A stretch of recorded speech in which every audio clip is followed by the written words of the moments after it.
నమస్కారం. లక్ష్మి చెప్పే కథలకు స్వాగతం. వీణులతో వీక్షించటానికి సిద్ధం కండి. ప్రియ సఖులు, ఇప్పుడు మనం ప్రముఖ రచయిత్రి శ్రీమతి శ్రీదేవి సోమంచి గారు రచించిన ప్రియమైన జీవితం ధారావాహికం నుండి 3వ భాగం వినేద్దామండి.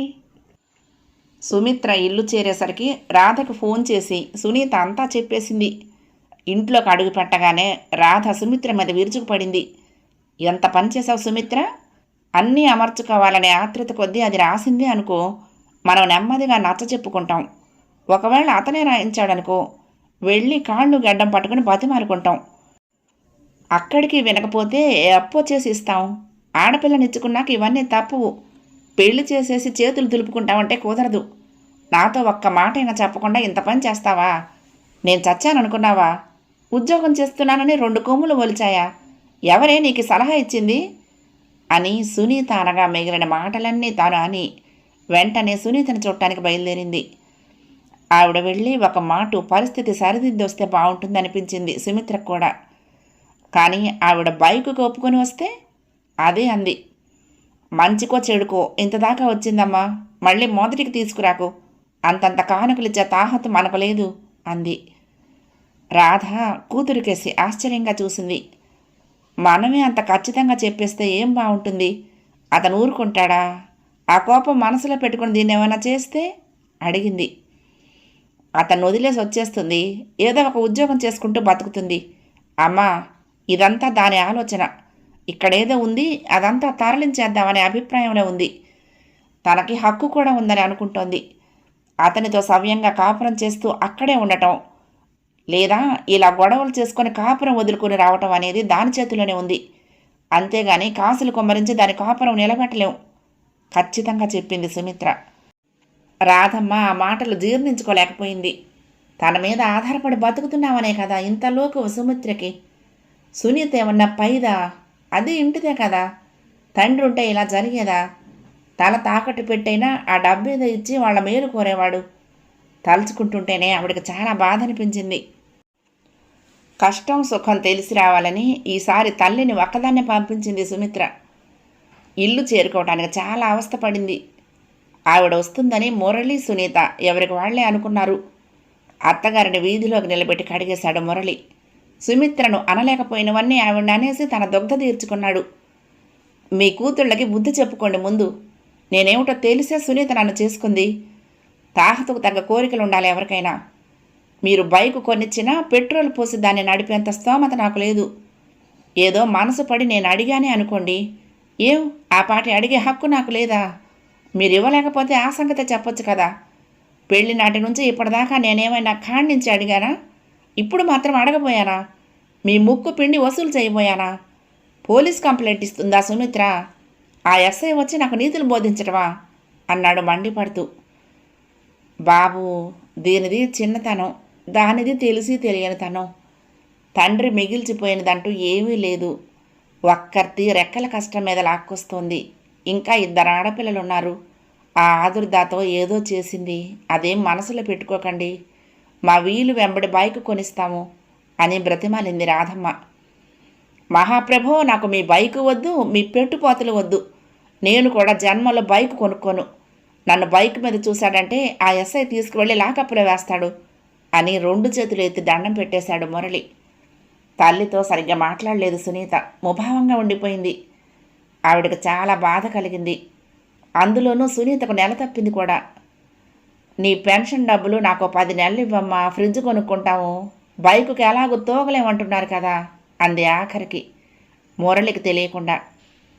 తన దాకా ఈ విషయం వెళ్ళనివ్వద్దు, బయటికి వద్దన్నా నన్ను సతాయించేస్తారు అని కూడా అంది. రాధ కాదనలేకపోయింది. వారం రోజుల పాటు ఆమెను తనతో పంపమని అల్లుణ్ణి అడిగింది. మీకు రావాలనిపిస్తే వచ్చి చూసుకుని వెళ్ళండి. సునీత అక్కడికి రాదు, ఉత్తరాలు కూడా రాయదు, ఫోన్ చెయ్యదు నిర్మోహమాటంగా చెప్పాడు అతను. అతనికి ఇంకా కోపం పోలేదని గ్రహించింది రాధ. ఇంటి అల్లుడి అంతటి ఆగ్రహానికి కారణమైన సుమిత్ర మీద పట్టరాని కోపం వచ్చింది. 2 రోజులుండి తిరుగు ప్రయాణమైంది. నీ ఆరోగ్యం జాగ్రత్త, వేళకు తిను అని కూతురికి ఎన్నో జాగ్రత్తలు చెప్పింది. నా బాగా ఎవరికి కావాలేవే? సన్నాయి నొక్కులు నొక్కింది సునీత. తిరిగి వచ్చాక సుమిత్రతో వారం రోజుల దాకా మాట్లాడలేదు రాధ. ఈ అనుభవంతో సుమిత్ర చాలా ఎదిగింది, చాలా నేర్చుకుంది. తన స్వవిషయాల్లో ఎవరిని సలహా అడగటం మానేసింది. కొలీగ్స్తో కలివిడిగా ఉంటూ వాళ్ళ జీవిత అనుభవాల్లో నుంచి తను పాఠాలు నేర్చుకోవటం అలవాటు చేసుకుంది. ఇది వరకులా జీతం తెచ్చి తల్లి చేతికిచ్చి చేతులు దులుపుకోవటం లేదు. ఖర్చులన్నీ తనే చూస్తోంది. మిగిలింది బ్యాంకులో వేస్తోంది. తల్లికి పెన్షన్ వస్తుంది కాబట్టి కొన్ని ఖర్చులు ఆవిడ మీద వదిలేసింది. ఇది వరకులా తోచిందంతా సునీతకు పెట్టడానికి వీలు లేకుండా అయ్యింది రాధకి. ఇప్పటిదాకా చీరలకని స్టీల్ సామాన్లకని చాలా ఇచ్చింది. ఆమెకు ఇస్తానని ఒప్పుకున్న ఫ్రిడ్జ్ మాట సుమిత్ర దగ్గర ఎత్తాలంటేనే హడలుగా ఉంది. ఈ మధ్య సూర్య తరచుగా తనని కలవటానికి రావటం గమనించింది నీలిమ. తరచుగా కలుసుకునేంత స్నేహం తమ మధ్య లేదు. అన్నదమ్ముల భార్యలు కావటంతో తన తల్లికి అతని తల్లికి కొన్ని గొడవలు కూడా ఉన్నాయి. ఈ నేపథ్యంలో అతని రాక ఆశ్చర్యంగానే అనిపించింది. సుమిత్ర అంటే ఇష్టం కలుగుతోంది నీలిమ. అది ప్రేమేమో నాకు తెలీదు. తనను చూడాలని కలవాలని పదే పదే అనిపిస్తోంది. అడగకుండా అతనే అనేశాడు. ఆశ్చర్యంగా చూసింది నీలిమ. అదెలా సాధ్యం? తన గురించి నీకేం తెలుసు అడిగింది. ఏం తెలియాలో చెప్పు అన్నాడు. చాలా ఉన్నాయి. పైకి కనిపించే తన రూపం ప్రవర్తన ఒక్కటే నువ్వు చూస్తున్నావు. కానీ తనొక ముళ్ళ గులాబీ. తనకి అనవసరంగా ఆశలు కల్పించుకు అంది. అంటే ప్రేమించానని చెప్పి మోసం చేసేవాడిలా కనిపిస్తున్నానా నేను?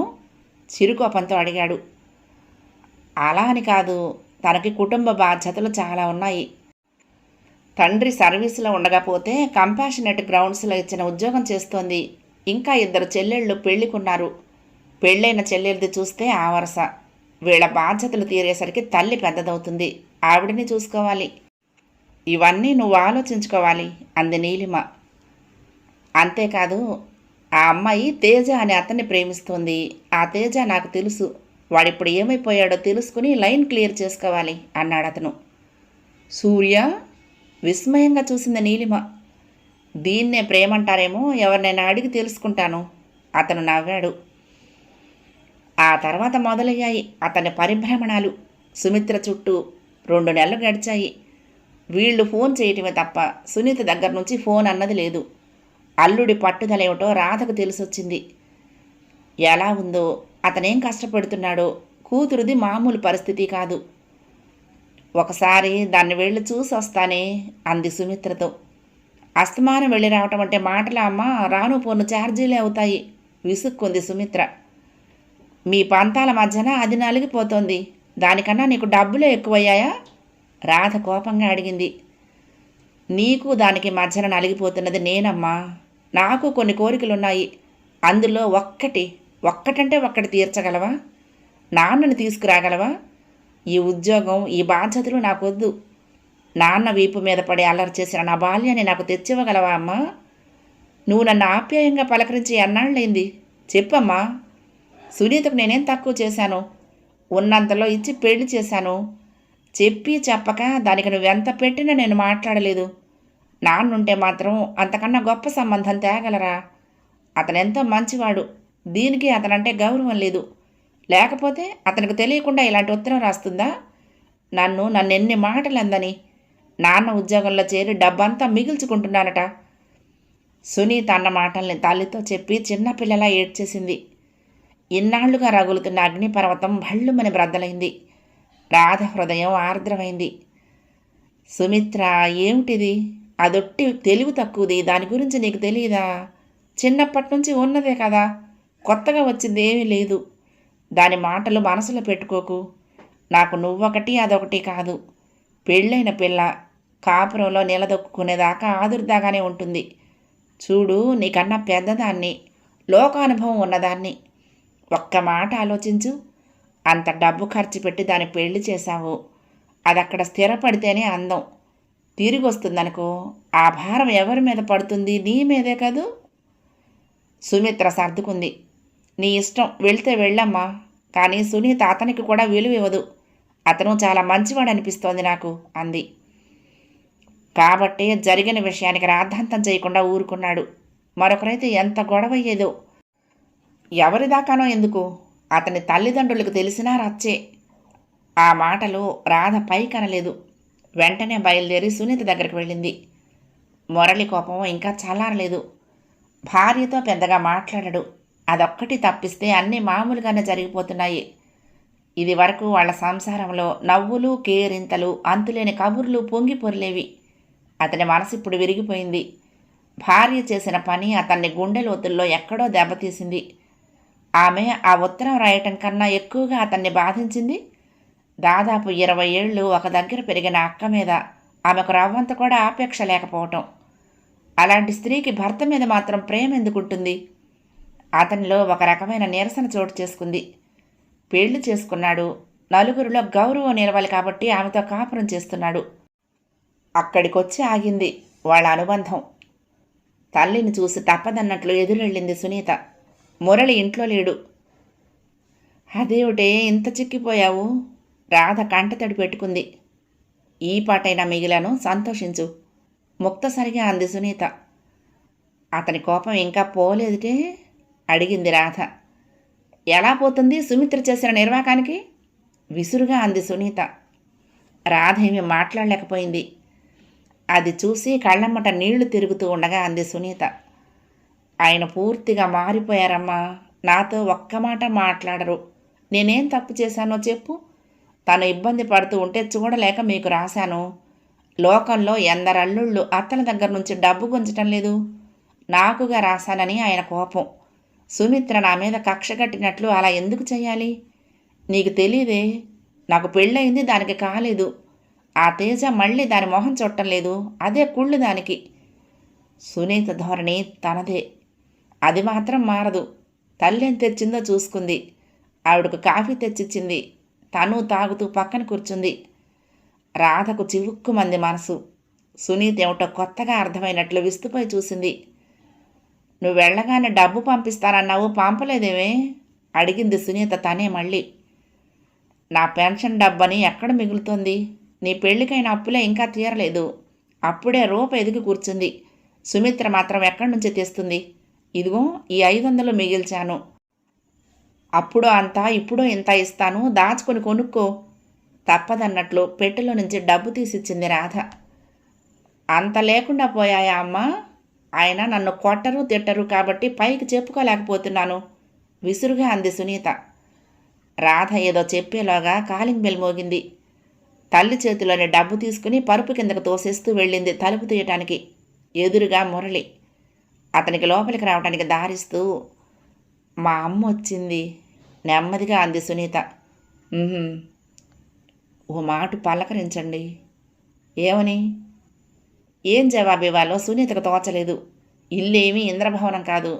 వాళ్ళు మాట్లాడుకున్న మాటలు రాధ విననేవింది. తనను పలకరించడానికి అతడు బెట్టు చేస్తున్నాడని గ్రహించింది. పిల్లనిచ్చుకున్నాక తనకు తప్పేదేముంది? లేచి తనే వాళ్ళ దగ్గరికి వెళ్ళింది. కులాసాగా ఉన్నారా బాబు? అభిమానంగా అడిగింది. పొడిగా అన్నాడు మురళి. 4 రోజులు సునీతను పంపుతారేమో అడుగుదామని వచ్చాను. బాగా చిక్కింది, అసలే తోలిచూలు, నెమ్మదిగా అడిగింది. ఇక్కడ ఆమెకొచ్చిన కష్టం ఏమిటట? ముప్పొద్దులా తిని మంచం ఎక్కటమేగా? చురుగ్గా అడిగాడు. అతనంత మోటుగా అడుగుతాడని ఆవిడ ఊహించలేదు. మనసు చిన్నబుచ్చుకున్నా నిగ్రహించుకుంటూ సౌమ్యంగానే అడిగింది. దాని చేత్తో అది వండుకు తింటే ఇలాంటప్పుడు సహించదు. కొద్ది రోజులు తీసుకువెళ్దామని, అంతేగాని ఇక్కడేదో తక్కువైందని కాదు. ఆవిడ ఆలోచన వేరు. కాస్త ఎడబాటు కలిగితేనైనా భార్యాభర్తల మధ్యన అభిమానం పుడుతుందని. చేసుకున్న వారికి చేసుకున్నంత. సునీత ఎక్కడికి రాదు. డెలివరీ కూడా ఇక్కడే జరుగుతుంది. ఈ విషయమై మీరు పదే పదే రావద్దు, అడగొద్దు. కాదు కూడదంటారా? తీసుకువెళ్ళండి, మళ్ళీ పంపించే ఆలోచన మర్చిపోండి అనేసి మళ్ళీ బయటికి వెళ్ళిపోయాడు మురళి. ఇదెక్కడ మూర్ఖుడే? తల పట్టుకుంది రాధ. నేనక్కడికి వచ్చి ఏం బాపుకోవాలమ్మా? నా తిండి ఖర్చు ఒకటి మీకు, ఉక్రోషంగా అంది సునీత. అవి మాటలు సునీత. మాట మాట అనుకున్నంత మాత్రాన మీరిద్దరూ అక్కా చెల్లెళ్ళు కాకపోయారా? నా పిల్లలు కారా? రాధ నొచ్చుకుంది. 2 రోజులుండి తిరుగు ప్రయాణమైంది. వెళ్తూ సునీతకు ఎన్నో విధాల నచ్చజెప్పింది. పెళ్ళి అయ్యి అవ్వగానే అన్నీ అమిరిపోవు సునీత. జీతంలో పొదుపు చేసుకుని ఒక్కోటి కొనుక్కోవాలి. మన పరిస్థితి ఏమిటో నువ్వే అతనికి అర్థమయ్యేలా చెప్పాలి. నాన్నేమీ మిగల్చలేదు. ఇంకా నీ తర్వాత ఇద్దరున్నారు. మిగిలిందేదో ఇక్కడే దులిపితే వాళ్ళ సంగతి ఏమిటి అంది. మురళి మనసు నొప్పించొద్దని పదే పదే చెప్పింది. నాకే అన్నీ చెప్పు నువ్వు అంది సునీత పెడసరంగా. తల్లి తిరిగి రాగానే సుమిత్ర ఆతృతగా అక్కడ విషయాలు అడిగింది. ఎంత కాదనుకున్నా సొంత చెల్లెలు, ఆరాటంగానే ఉంది ఆమెకు. ఎలా సుఖంగా ఉంటుంది అది అక్కడ? నీ ప్రాణానికి పడి ఏడుస్తోంది. అతను మూర్ఖుడు, ఉలకడు పలకడు. పైగా నేనేమైనా మీ అమ్మాయిని కొడుతున్నానా తిడుతున్నానా అని వితండవాదం. కొడితేను తిడితేనేనా ఆడపిల్ల ఏడ్చేది, ముద్దు ముచ్చట తీర్చకపోయాక అని విరుచుకుపడింది. వాళ్ళిద్దరి మధ్య కొత్తగా నెలకొన్న అనుబంధం మళ్ళీ తెగిపోయింది. సుమిత్ర చివాలన లేచి అక్కడి నుండి వెళ్ళిపోయింది. అనవసరంగా దాని మనసు నొప్పించాను. నెమ్మదిగా నచ్చ చెప్తే వినేదే అనుకుంది రాధ. ఆవిడ నమ్మకం ఉత్తరం సునీత చేత అల్లుడే రాయించి పైకి ఉత్తముడిలా నటిస్తున్నాడని. కానీ ఎంచెంచి వేసుకున్న అంచనాలు ఒక్కొక్కసారి తప్పుతాయి. సుమిత్రకు మురళి పట్ల గౌరవభావం ఉంది. జరిగిన గొడవంతటికి కారణం చెల్లెలేనని గ్రహించింది. అందుకే ఈ విషయంలో ఆమె నిబ్బరంగా ఉంటుంది. ప్రమాదం అనేది అతని వైపు నుంచి ఉంటే తను సునీత గురించి భయపడాలి, లేకపోతే ఎందుకు? రాధ ఆ రోజు రాత్రి సుమిత్రతో అంది. పైకి అనటం లేదు కానీ అతనికి ఆ బైక్ మీద మోజుగా ఉన్నట్టుంది సుమిత్ర. అదొక్కటి కొనిచ్చేస్తే ఇంకా మన జోలికి రావద్దని నలుగురు పెద్ద మనుషులు ఎదుట గట్టిగా చెప్తాను. కూతురు ఏమంటుందోనని ఆశగా ఆమెకేసి చూసింది. ఏదో చదువుకుంటున్న సుమిత్ర దిగ్గున తలెత్తింది. 6 ఏళ్ల నుంచి ఉద్యోగం చేస్తున్నావు, ప్రావిడెంట్ ఫండు అవి ఉంటాయి, వాటిలో నుంచి తీసుకుంటే మీ నాన్న కూడా అవసరాలకి అలాగే చేసేవారు అంది.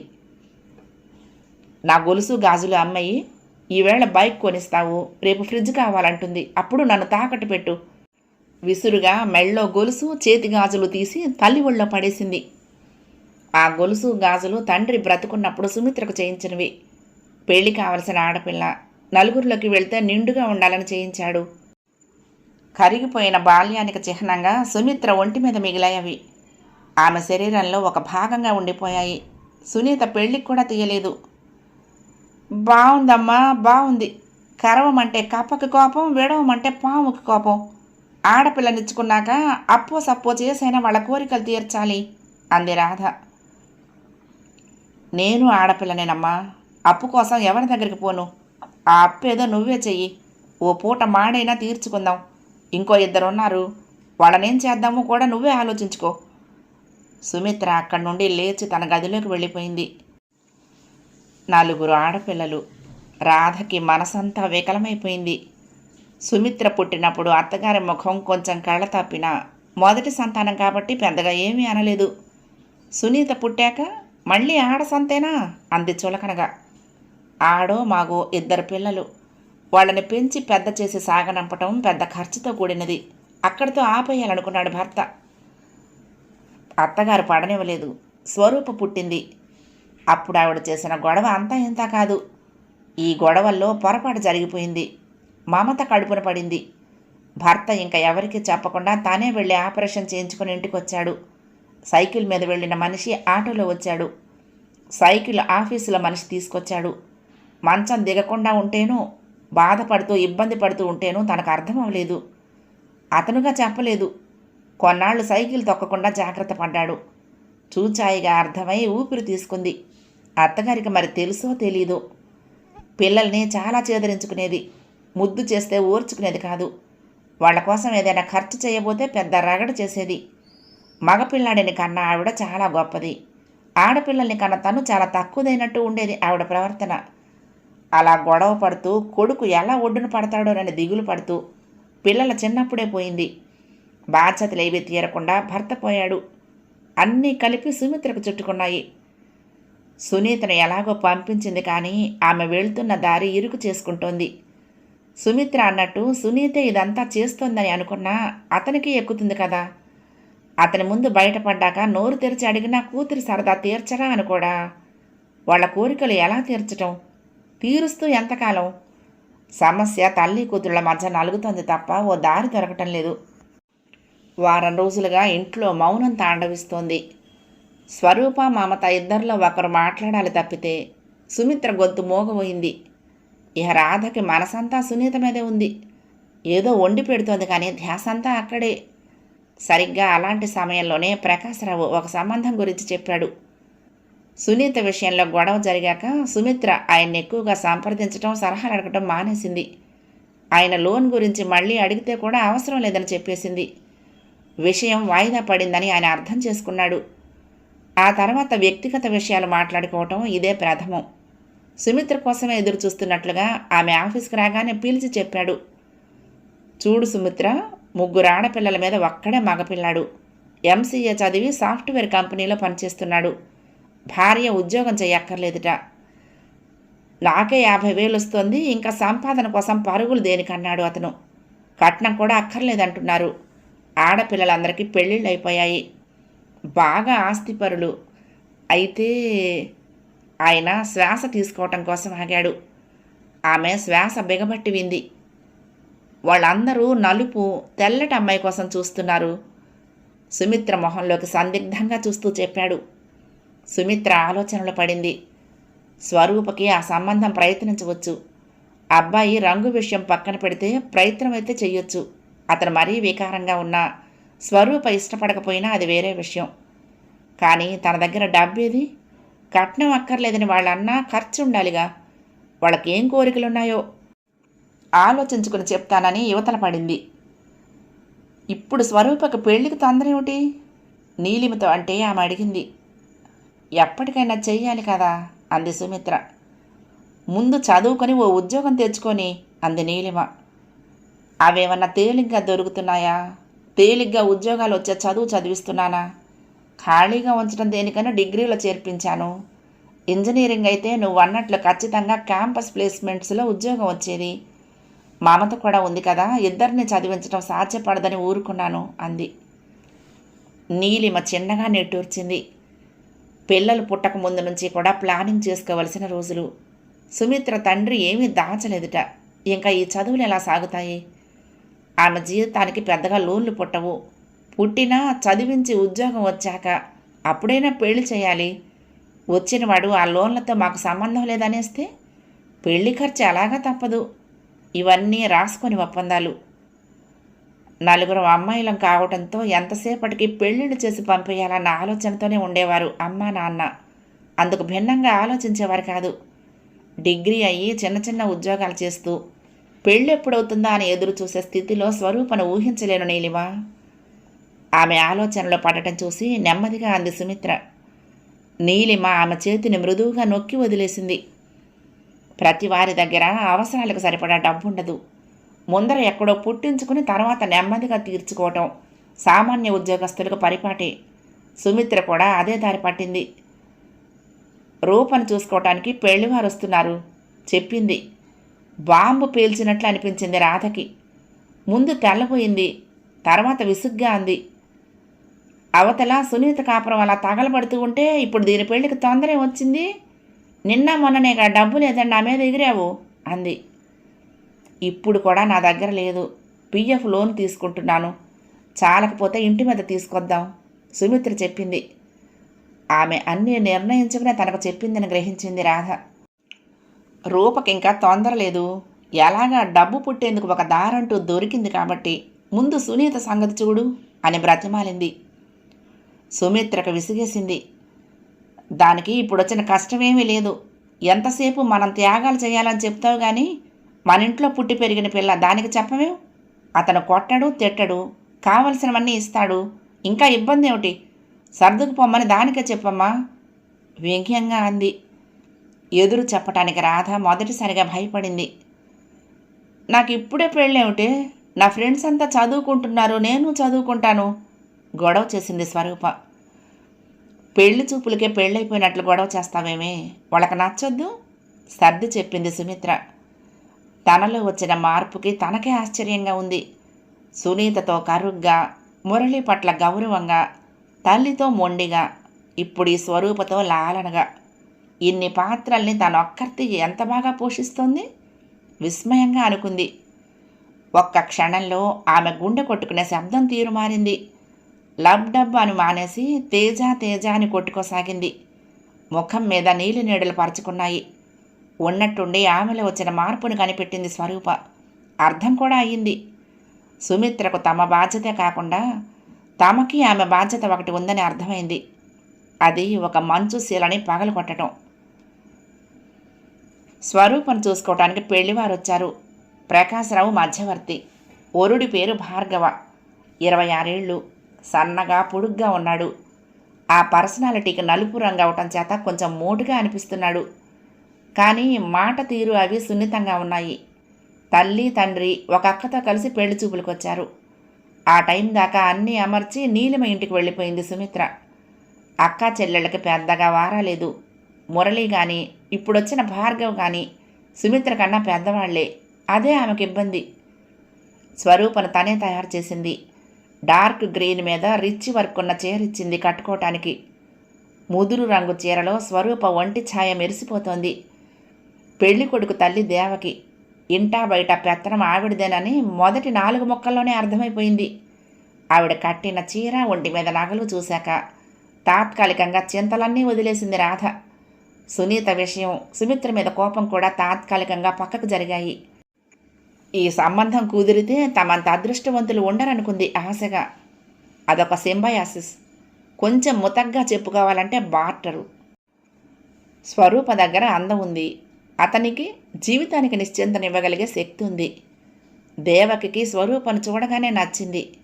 ఆవిడది మేనరికం. భార్యాభర్తలిద్దరూ బాగా నలుపు. ఇంట్లోని పెద్దవాళ్ల పోలికలు వచ్చాయనుకున్నారు పెళ్లి చేసుకుంటున్నప్పుడు. వాళ్లకు ఏమీ అనిపించలేదు. కానీ ఒక్కొక్క సంతానమే కలుగుతూ ఉంటే బెంగ మొదలైంది. టీవీలు అవి వచ్చాక బ్యూటీ కాన్షియస్నెస్ ఎక్కువైంది.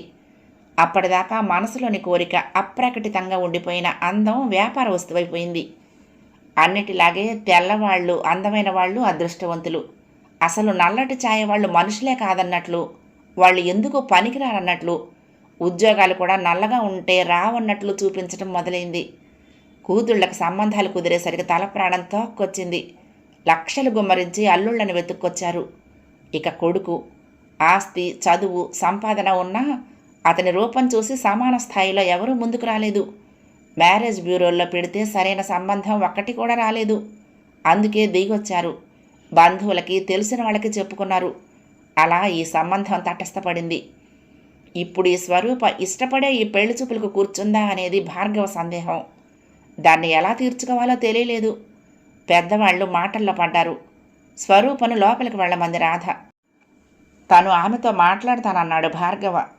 స్వరూప ఆగి అతన్ని లోపలికి తీసుకువెళ్ళింది.